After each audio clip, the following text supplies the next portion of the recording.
Hi everyone, and welcome back to my channel Maximize Life. I hope you all are doing great. Life has been a whirlwind lately, with lots of travel and my eldest enjoying her school break.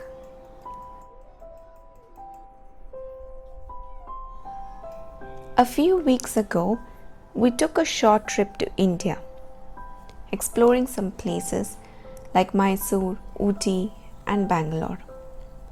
So let me share the highlights of our Mysore adventure. We took an early morning flight from Muscat to Bangalore just to make the journey comfortable for the kids.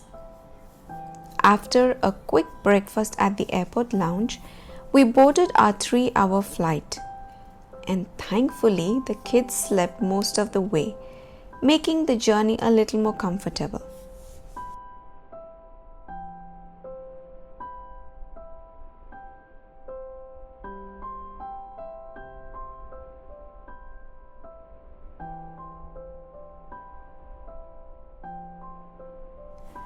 Well, this is my first visit to Bangalore airport and I've always heard very good reviews about it.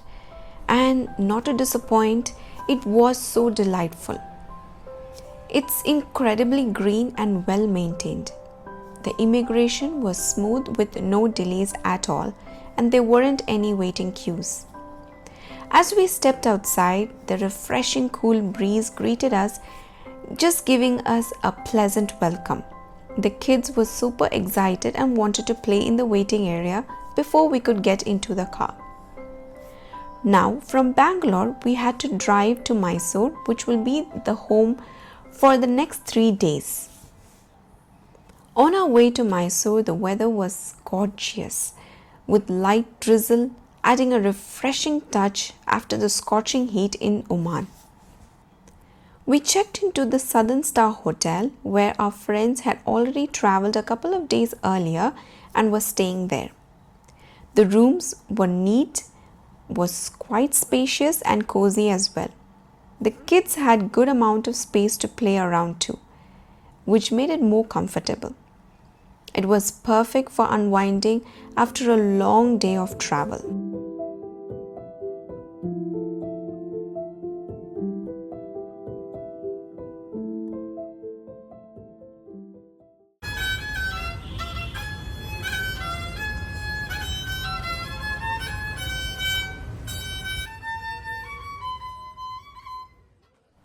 The next day, we visited the Sri 𝕁𝕖𝕟'𝕤 Zoological Gardens, most popularly known as Mysore Zoo, sprawling over 250 acres. It's nearly a 3-kilometer walk, so just to make it easier with the kids, we opted for a private buggy ride. Well, we all were thrilled to see such colorful birds like parrots, macaws, storks, cranes, and peacock. This zoo is a home to an impressive variety of animals, including cheetahs, Bengal tigers, and it was such an awe to see the Asiatic lions so majestic. We spotted the ring-tailed lemurs and a family of sloth bears, and also a western lowland gorilla. This zoo is one of India's oldest and most popular zoo, which was established in 1892. It was initially established as a private zoo only for the royal family of Mysore and later opened to the public in 1920. The Mysore Zoo also offers an animal adoption program which allows visitors to contribute and care for their favorite animals as well, which sounded very interesting for us. An interesting fact about Mysore Zoo is when the Mysore kings used to visit the foreign countries, they bought interesting animals like giraffes, orangutans, zebras, which you even get to see now when you visit the Mysore Zoo. It's also said that some exotic animals such as red kangaroos, African black rhino, chimpanzees were brought to Mysore Zoo for breeding programs. And on that day when we had visited the Mysore Zoo, the weather was absolutely calming and it was drizzling a little bit here and there. It gave a very pleasant experience while we were visiting the zoo. There is also a very small walk through ivory where you can see a variety of swans, birds, peacocks at such close distance from you. It was such a calming experience. If you are a nature lover or animals lover, this zoo is a must visit place for you.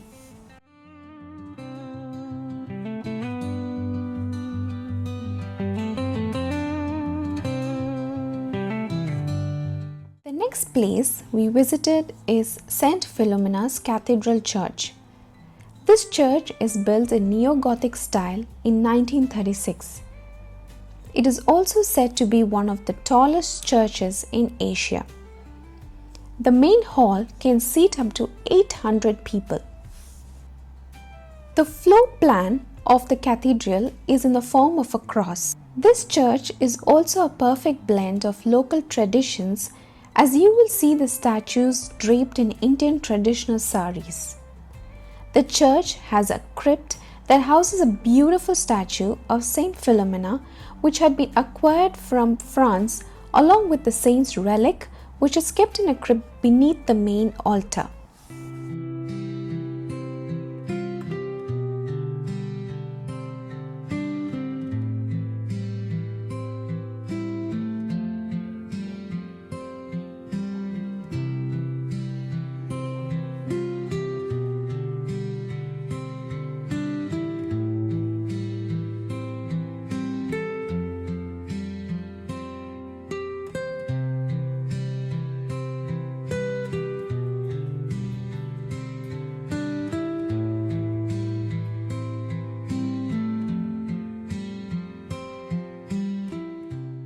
The most attractive part of the church is the towers or spires. These towers are of 175 feet tall and resemble that of a cathedral church in Cologne in Germany and those of St. Patrick's Church in New York.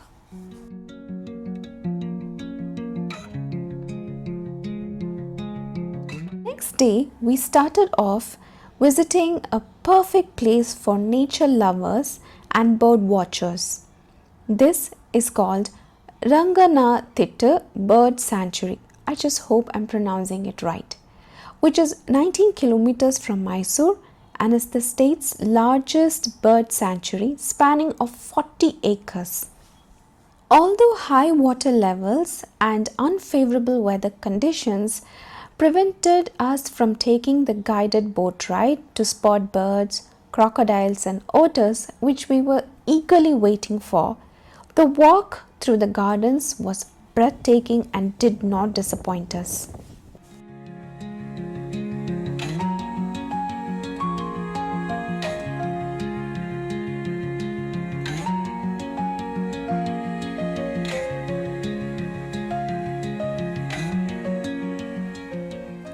Watchtowers offered stunning views and the area surrounded by deciduous forest like bamboo, figs and eucalyptus caught our eyes.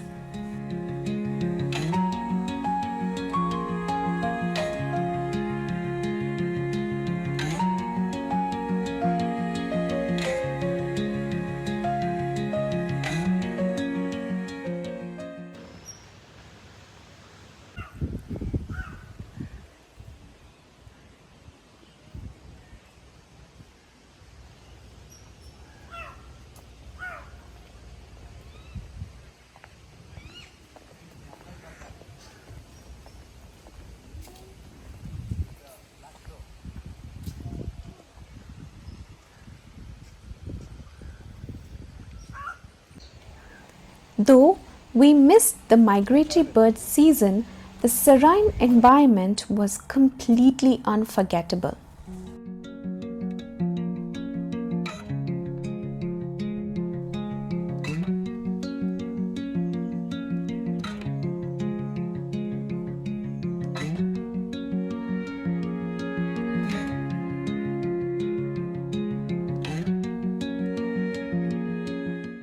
Next, we explored Tipu Sultan's summer palace, which is built between 1778 to 1784 AD by Hyder Ali and his son Tipu Sultan.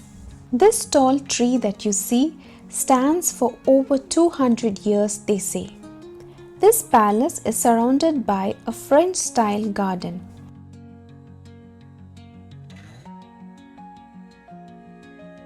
This palace is completely built in teak wood, stone and plaster, with intricate floral motifs and paintings depicting historical events like the Battle of Polilur.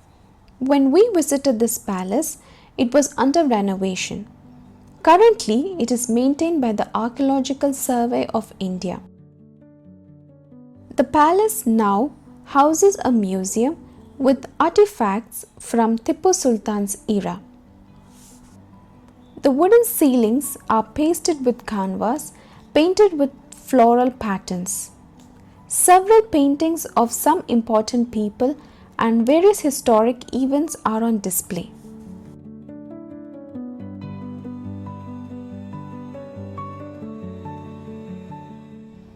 The museum now has some of Tipu Sultan's clothing, weapons, portraits, mementos, and other belongings.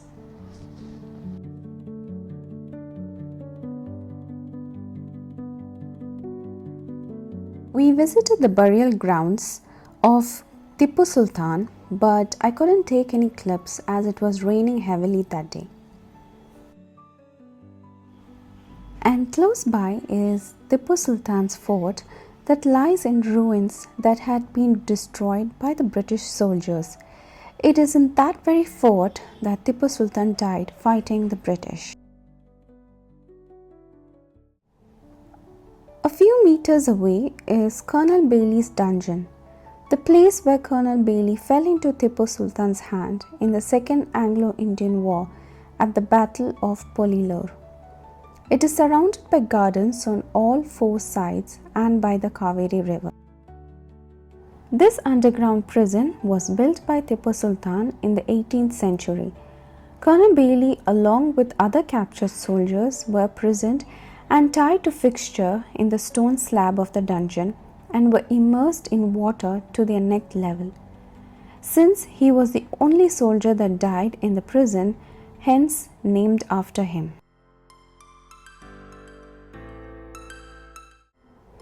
A must-visit place in Mysore is the 𝕁𝕟'𝕤 Lake, also known as the Fountain Lake. This park is a nature park owned by the Mysore Zoo Authority. As we enter the garden, there are these huge palm trees which gives a forest feel. This park has various amenities such as walk through ivory, which I will show you in a bit, children play area, bird watchtower, butterfly park, forest nursery and pedal boating. We chose guided rowboat to accommodate all of us. It was less than an hour before the closing time, yet they allowed us to take the boat ride and kindly showed us around explaining various migratory birds. As we were boating, it started to drizzle and got gloomy. It was such a beautiful experience.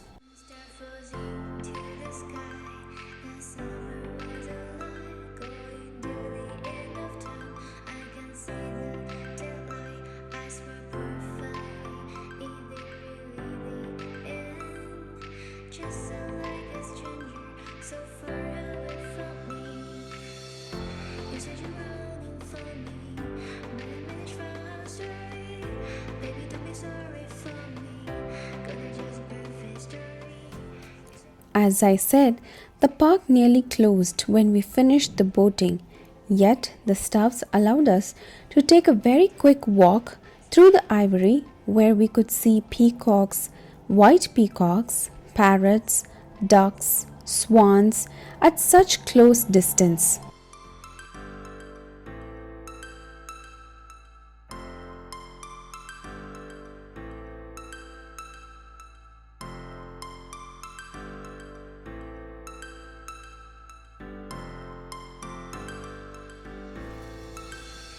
And since this lake is located close to the Chamundi Hills, we took a drive up the hill to get the view of the city. I must tell you, it was absolutely breathtaking while the weather was breezy and chill. There, we could spot the most famous Mysore palace at such a great distance.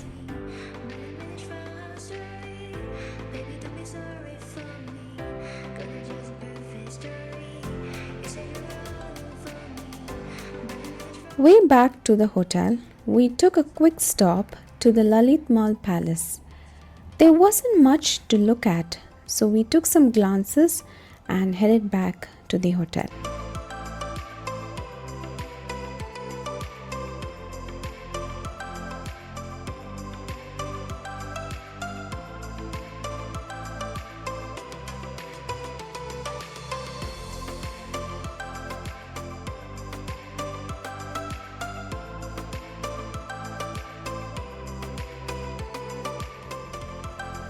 If you are a fan of vintage cars, Payana Vintage Car Museum is a must-see place for you.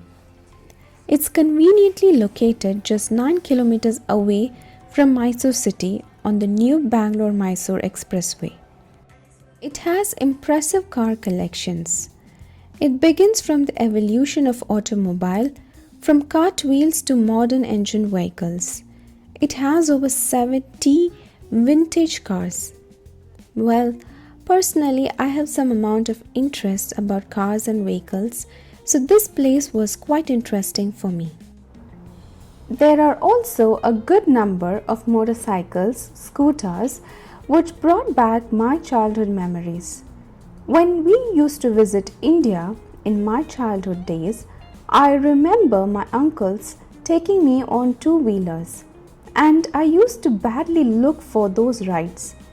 And seeing those two-wheelers in a museum brought back my nostalgic feelings, those precious days which will never get back. Inside the museum, there is a section called Manjusha Museum, which was quite unexpected.